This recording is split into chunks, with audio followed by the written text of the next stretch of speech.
This is Scott the Fix-It Guy. Today we have a Frigidaire dryer that is burning holes in the clothing due to a worn out front bearing. And this is actually a stacked unit, so we have to kind of get it out from its little cubby here before we can work on it. So I've got a recycling bin that I'm pulling it out onto just so I can get it out where I can work on it.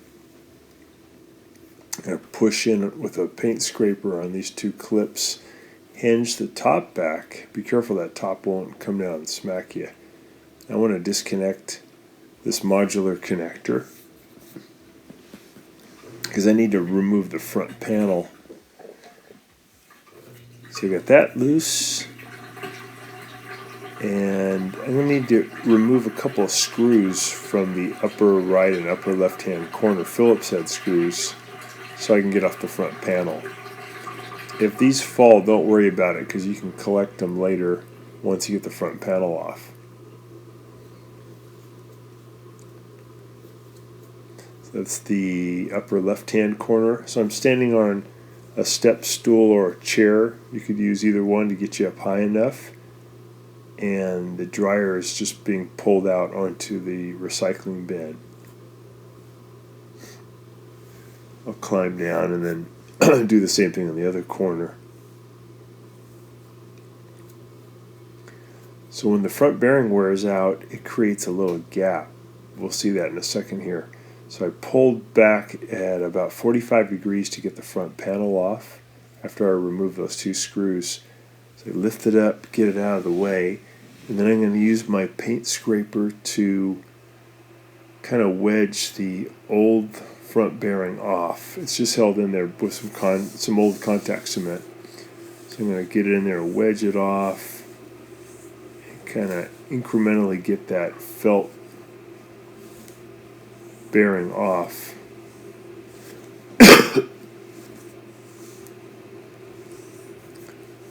There we go. It might be a little bit harder than this to get off, depending on how much glue they use at the factory.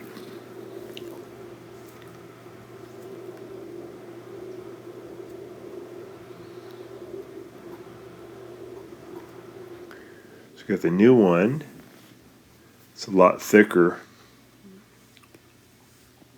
I don't know if you can see the part number here, but this comes with the new front bearing and a tube of contact cement, which is what you use to attach it to the front panel. So contact cement works by applying some glue to both the underside surface of the front bearing and to the metal surface of the front panel. And then you let it dry for about 10 minutes, 10 to 15 minutes till it's tacky. We can see the difference in the thickness of the old worn out one and the new one. So that gap is where the clothing's getting caught and getting burned up. So here's our new tube of contact cement. We're going to put a fair amount on the underside felt surface of the front bearing, and then some also on the metal portion of the front panel. And you know the glue is ready to attach when it feels a little bit tacky. And again, that usually happens at about 10 to 15 minutes. And then when you put the two surfaces together, they bind really strong. So it's an interesting type of glue. It works well, but it is something where you have to apply it to both sides, and you have to wait a while before you join the two surfaces.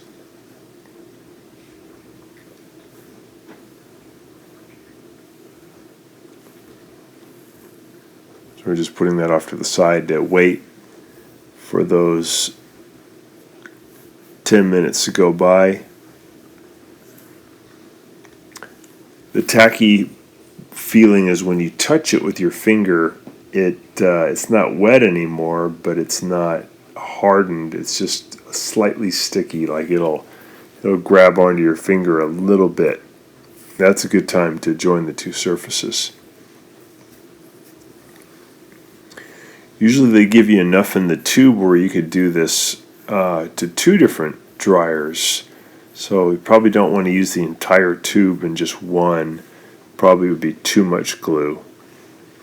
I usually use like a zigzag pattern, just kind of go back and forth so that it's covering most of the surface area.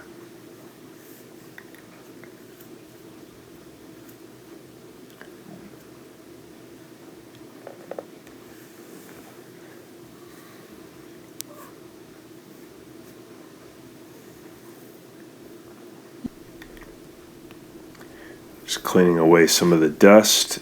It's a good opportunity while the glue dries just to get rid of the lint that builds up, because this stuff pretty combustible. You don't want to have a little fire in the dryer. And every dryer I've ever opened, there's always some dust in there. Be good to wear a dust mask when you do this too. This dust should not be harmful to you, but just wiser not to breathe that stuff in.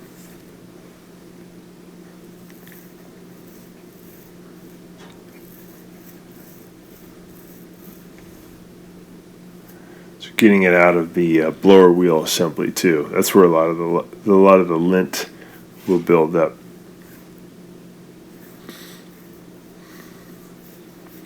And you can use a vacuum, works great. I just use a little paintbrush, and then I just pull out the balls of the lint and throw it away.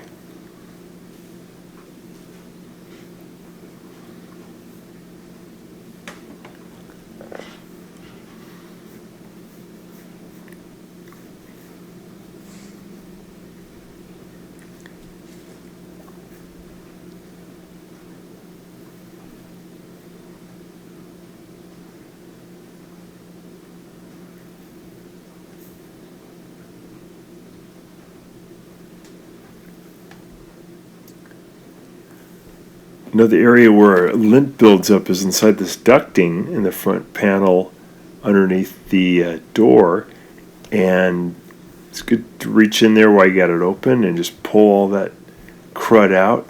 You have much better airflow, and the dryer will do better. It'll dry a lot faster.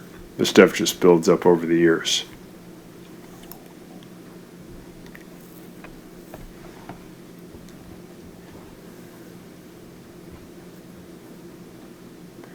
Okay, we're going to now take our new front bearing, put it on the front panel, and we're making sure that the plastic glides, the longer part of the plastic glide, is facing toward the front of the dryer, facing away from where you are, and the shorter side is facing you. We're going to push down hard on the corners and the middle. Give it a little pressure for about three minutes is good. Just make sure that front bearing's really stuck on there tight. If it's still wet and you attempt to put the tumbler back on, it may actually push the bearing out of position, and then the tumbler won't have anything to support it. Alright, we're going to put the front panel back. So we're lifting it up, and we're going to secure the bottom part of it onto the two clips, coming in at an angle.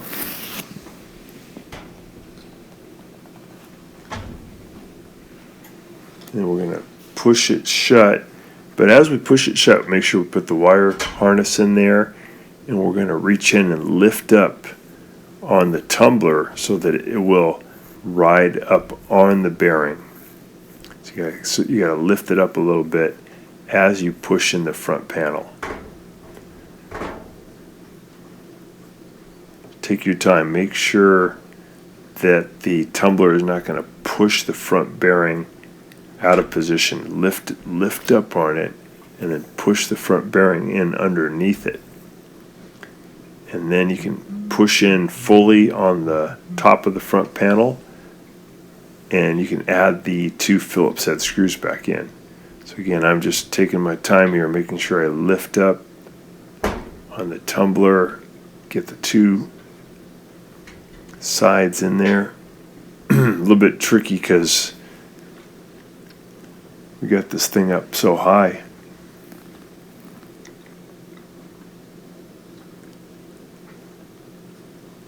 Alright, that looks good. Front panel's in there tight. Time to put the 2 Phillips head screws back in. So I would just do this by hand. Take your time, go really slow to get the Phillips head screw started, and then you can use your driver. But you really don't want the screw to drop at this point because you have no way to get to it.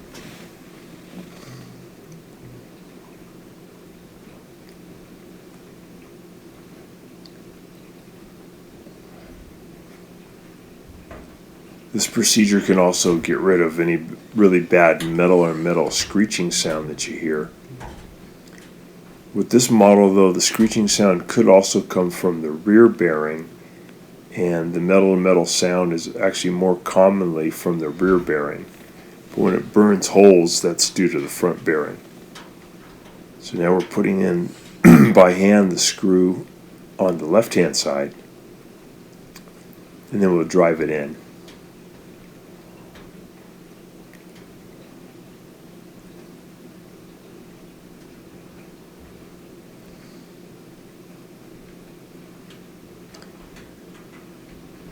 There we go.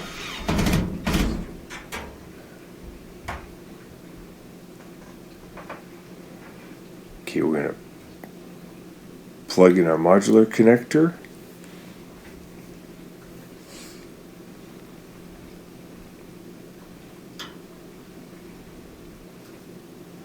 And we're going to put a little zip tie in to hold that up away from the tumbler. That tight.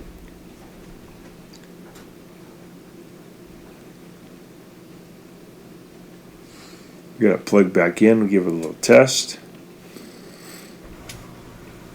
Yeah, it spins good, and we can tell that it's spinning really well on the new front bearing, on the plastic glides.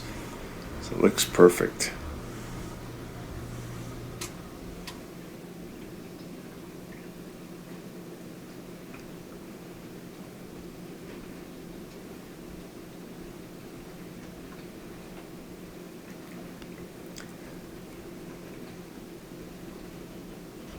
No more burning holes in the clothing. That's great. So we got the top back into position, and that solved the problem. So thanks so much for watching, and please subscribe when you get a chance.